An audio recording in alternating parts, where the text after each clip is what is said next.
Good afternoon, everyone. I'm standing in front of the former home of the Brownsville Art League.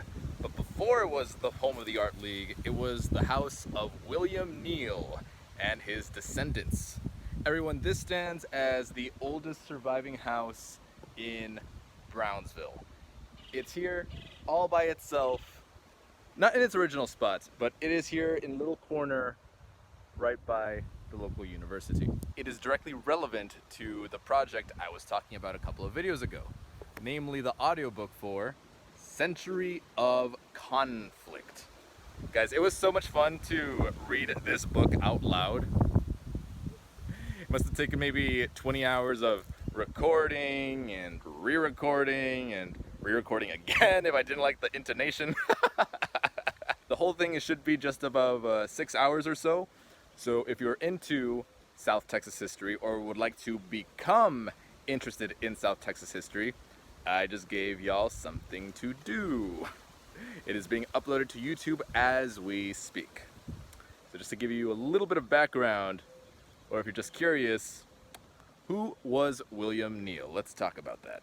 I once heard someone describe William Neale as the Forrest Gump of South Texas, in that when he would show up somewhere and historical significant events would happen. Just like Forrest Gump. He was also said to be the first Anglo settler of this particular area of the world.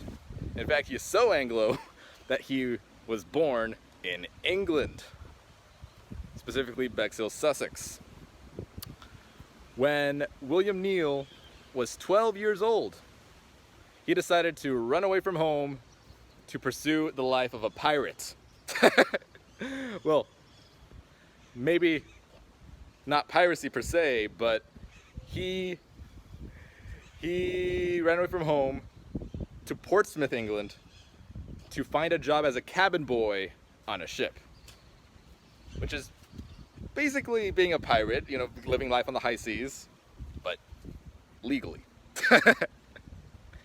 He gets the job, he gets on the boat, and he asks his supervisor, "Hey, so where we going?" The guy says, "Hey, shh, no asking questions. Get back to work, kid." Eventually the ship, a simple schooner, lands in the Azores Islands off the coast of Portugal. That's when William Neale notices something suspicious is going on. He's seeing that there's all this carpentry getting on board. There's all these weapons, cannons, cannonballs. What's going on? Turns out that the ship was being transferred over to Mexican hands and transformed into a man of war in order to fight for Mexico's independence against Spain. William Neale thought, "No, pues I guess I'm fighting for Mexico now." From the Azores, the ship sails all the way to Veracruz. That's when the ship engages in a heated battle between them and the Spaniards. The Mexicans won that fight. I could just imagine all these cannonballs being fired above young 12-year-old William Neale's head.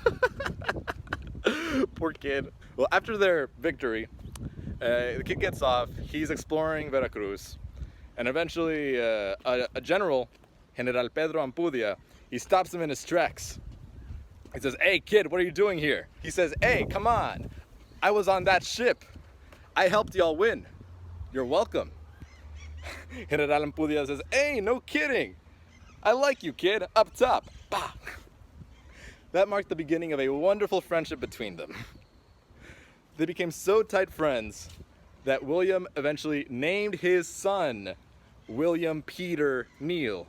Peter being the English version of Pedro, from Pedro Ampudia. From Veracruz, he eventually settles in Brownsville, or in Matamoros, better said. Brownsville didn't exist at the time.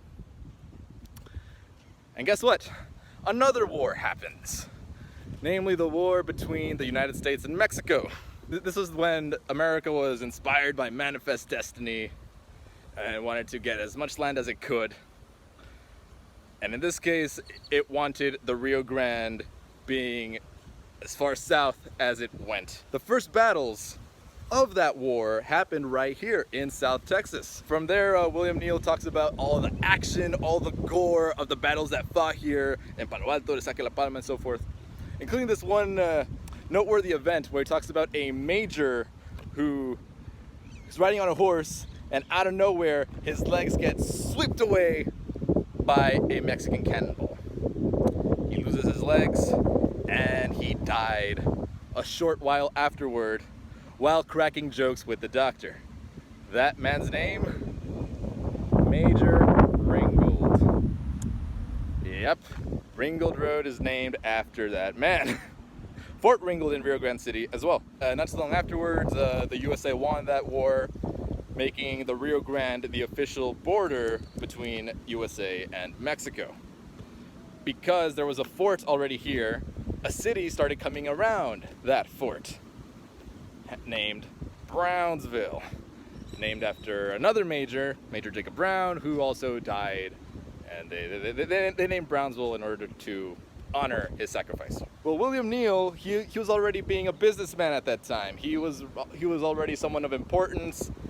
Yeah, he basically, when Brownsville was born, he was already one of the top dogs living in the area. Shortly afterwards, oh my God, the Cortina Affair. Ooh, you gotta talk about that while I'm here in the house. So, Juan Cortina, depending on how you look at history, he is either a bloodthirsty cutthroat or a Robin Hood type of hero. You see, when, like I said, the USA took all this land from Mexico, Cortina and his family, they were landowners around here. The Americans took his land, and there was no way for him to reclaim it, to get it back, to get his landowner's rights. So he got very upset at the gringos that he gathered a motley crew of fellow bandidos and basically raided the town, killing as many people as they could, specific people, but in a very gory, bloodthirsty way. I believe they got the jailer of the town, presumably for jailing the bandidos' buddies. They chopped this poor man up into bits, and his poor wife was said to bury him in a sack because it was the only reasonable way for her to do it. Imagine how gory that must have been. Oh.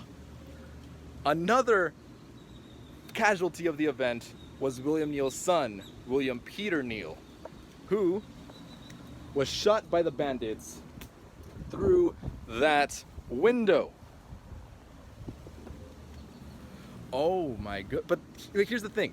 William Neale, by this time he was an older gentleman. He was in his ranch over by Santa Maria, Texas.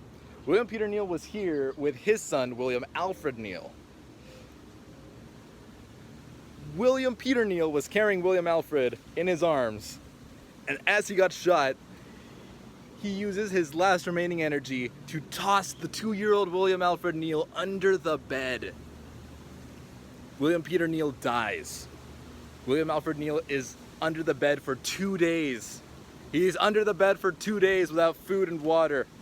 I forgot who rescued him, but it was a female relative. I forget who exactly. But imagine, if it weren't for her, if it weren't for that lady rescuing William Alfred Neale, then William Alfred Neale would not rewrite many of the lost works of William Neale that would eventually become Century of Conflict, and lots of episodes of South Texas history would be lost forever to history. Wow. Rest in peace, William Peter Neale, if your ghost is still in there. After the Cortina Affair, we get the Civil War. Not a lot of people talk about this, but Brownsville was a very strategic point for the Confederacy. You see, President Lincoln, he blockaded the entire Gulf Coast so that the Confederates couldn't make money to finance their troops by exporting goods to Europe. So what do? They instead smuggled all the cotton, all the goods, all the exports through Brownsville into Matamoros, and from there they sent everything over to Playa Baghdad, and from there they exported everything to the rest of the world. Right now, Playa Baghdad there's not a lot going on out there. But back in the day, it was a thriving sin city. There were casinos, there were brothels, there were all these hotels, there was a square. Not to mention the millions of dollars of commerce that passed through there throughout its history.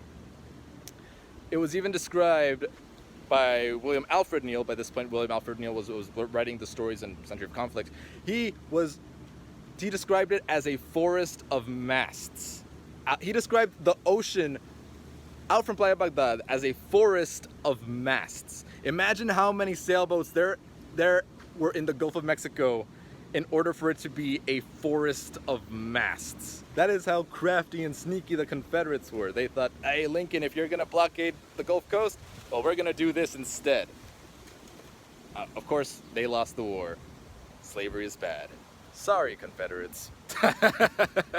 Oh my goodness. And then after that, the next major event was the Brownsville Affair. Ooh. To this day, we're still a little bit unsure about what exactly happened in the Brownsville Affair. A quick summary of the event. In 1906, there was a regiment of black soldiers being stationed at Fort Brown. Now, because of the racism and the prejudices of the time, the people of Brownsville didn't like them being here.